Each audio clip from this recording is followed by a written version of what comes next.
Hello guys, welcome back. And here I have on the table is my main deck, mainly the units, whereby I will show the counters and event cards later on, as I cannot fit everything onto my desk. So, as the name goes, the Celestial Being deck, as you can see, more than half of the unit types belongs to the Celestial Being series. So what's so special about most of the Celestial Being Gundams is the ability for their interventions. As we can see here, just focus a bit. Yep.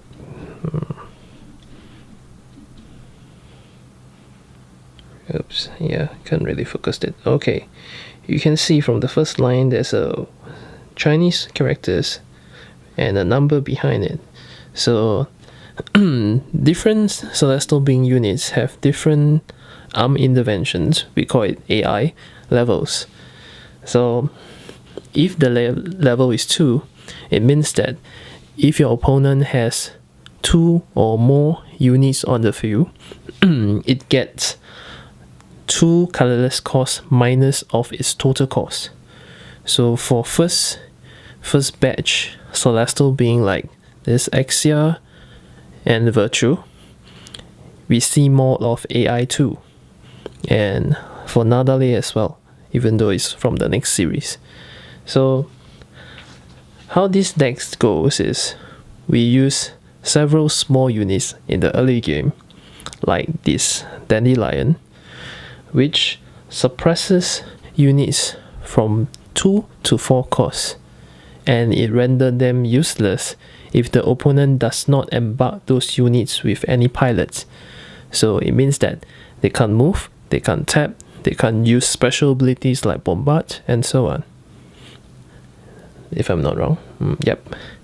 So for early games, I use this Kyrios, which is 2 costs, 1 attack and 2 defense.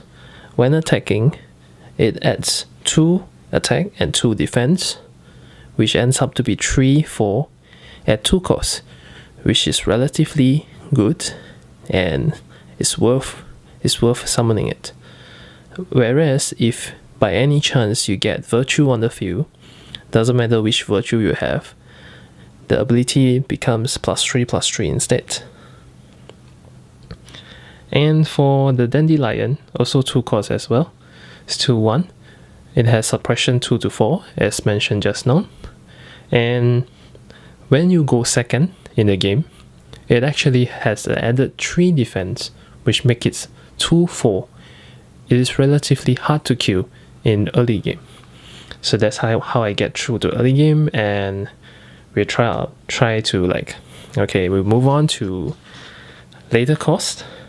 As you can see, I've actually no 3 costs. So literally on 3 costs, I'm either summoning more Dandelions or Gundam Kyrios, or practically doing nothing. So this problem can probably be solved in the next set, whereby they introduce battleships, and you can use the additional mana in early games to gain stocks. Well, that may be discussed after the new set comes out. So let's move on to what I'll do at probably 4th turn.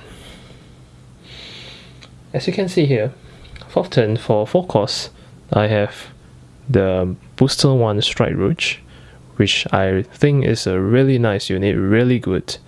I've been using it ever since set 1. Its ability is Gut, which means that your opponent cannot hit your mothership when this unit is present.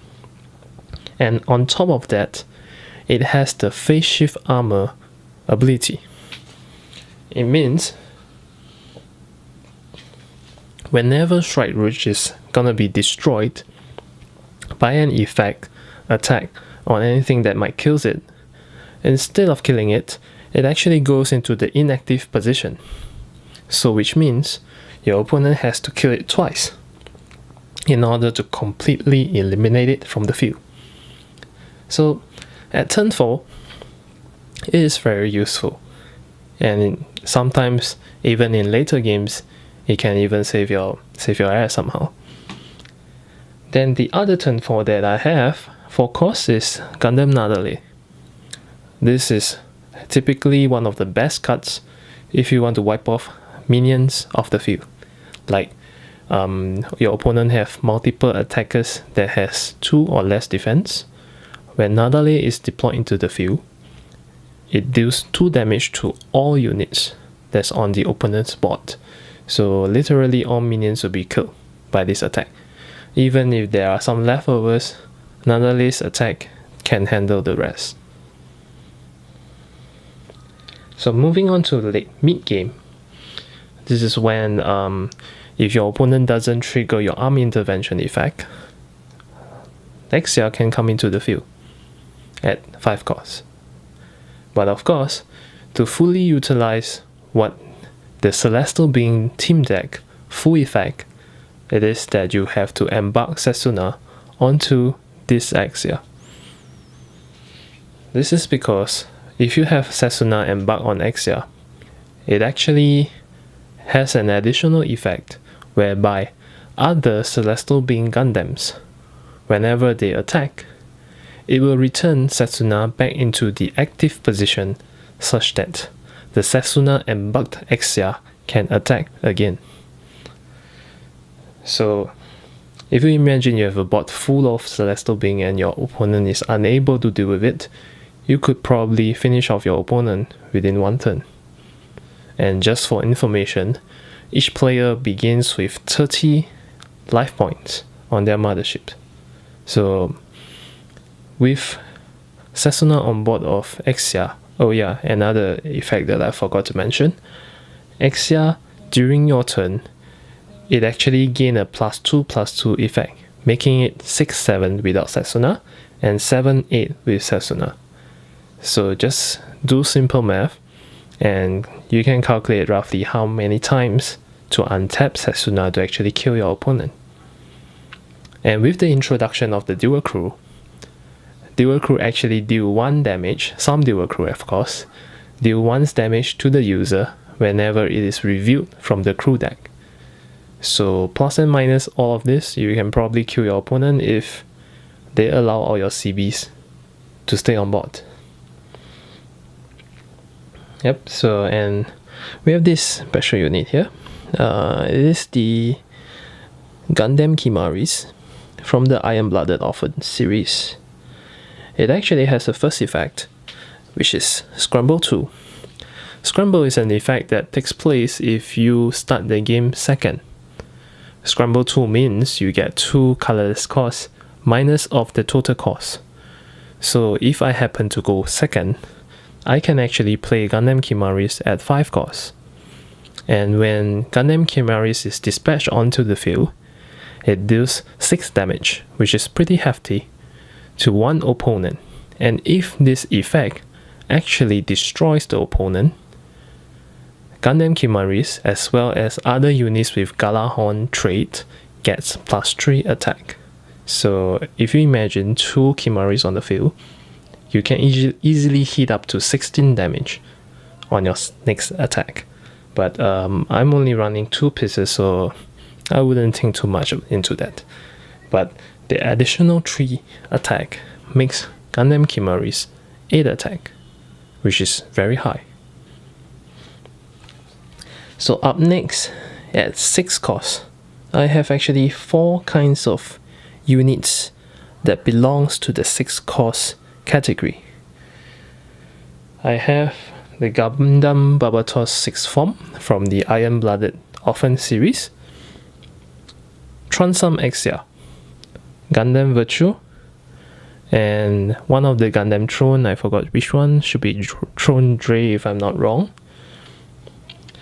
All from the Gundam 00 series, which is at 6 cost. At this point of time, it's probably near mid to end game. So depending on situations, if you're up against certain opponents like green, black, maybe you would have to think again before using this Barbatos, as it may be easy for them to kill. As for this Barbatos, it has the similar phase shift armor which Strike Root have. such that people cannot destroy you, you will go into tap position. However, one of the units from green is called Psycho Zaku, and there are some other units in green as well, which has the poison touch effect. So if it actually touches Barbatos, and Barbatos will be destroyed in an instant. But for Barbatos, if you're up against your own color, maybe yellow, a mirror deck, it is actually very useful, because your opponent couldn't really kill it in an instant. So when Barbatos is on the field, if he himself or any other Tekadan units deal damage and destroys another unit in battle, the opponent mothership actually takes 5 damage. But fret not, for other units who does not belong to the Tekadan trait, it destroys the unit in the same manner, it actually deals 3 damage to the opponent's mothership as well. So not a very bad deal. Next up we have the Transam Exia. For this unit, you have to think very carefully, especially when you're up against a blue deck, which can tap your crews. You can not tap your crews, you can tap your units and slow down the game. Because in order to summon this unit, there's one sacrifice whereby you have to put one crew from your bridge at the bottom of your deck. So when you return that, it means that you are 1 short of energy as compared to your opponent. But with this big sacrifice, the Transam Exia comes out into the field. You can cleanly wipe out any other